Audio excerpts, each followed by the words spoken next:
तर जनताले अनुमोदन गरिसकेपछि यो चिजलाई चाहिँ नि हामीले या रासोपालाई अनुमोदन गरिसकेपछि त्यो चाहिँ स्वीकार गर्ने बाहेक हामीसँग विकल्प छैन।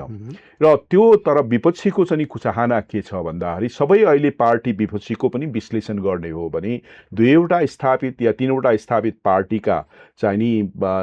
नेता सांसदज्यूहरूलाई हेर्ने र अरू चाहिँ नि त नयाँ पार्टीहरूलाई हेर्ने हो भने तीहरू पनि अहिले भर्खर आएका छन् र एउटा कुरा के छ भन्दाखेरि हामीले टेलिभिजनमा या अन्य व्यावहारिक रूपमा संसद कसरी चल्नुपर्छ या संसदीय अभ्यासहरू के छ या मान्यताहरू के छ र त्यसको चाहिँ त्यो सिद्धान्तहरू के छ त्यसको आधारमा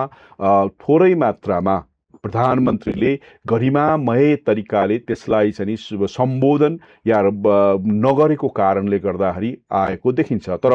जुन कुराहरू अहिले आएको छ त्यो चिजमा चाहिँ या त प्रधानमन्त्रीको सचिवालयले जवाफ दिन सक्छ या रासोपाले कुनै या त संसदले त्यो कुराहरू नआएकोले गर्दाखेरि थोरै मात्रामा हामीले प्रतीक्षा गर्नु नै यसको उपयुक्त हुन सक्छ। किन भन्दाखेरि सबै नयाँ छन्, युवाहरू छन् र त्यो युवाहरूलाई जुन संसदीय अभ्यास चाहिँ राम्रो तरिका गर्नको लागि थोरै समय चाहिने अवस्था छ र सरकार चाहिँ 1.5 महिना मात्रै चलेको अवस्था छ र 100 दिन नपुगेको अवस्थामा एकदमै अधैर्य भएर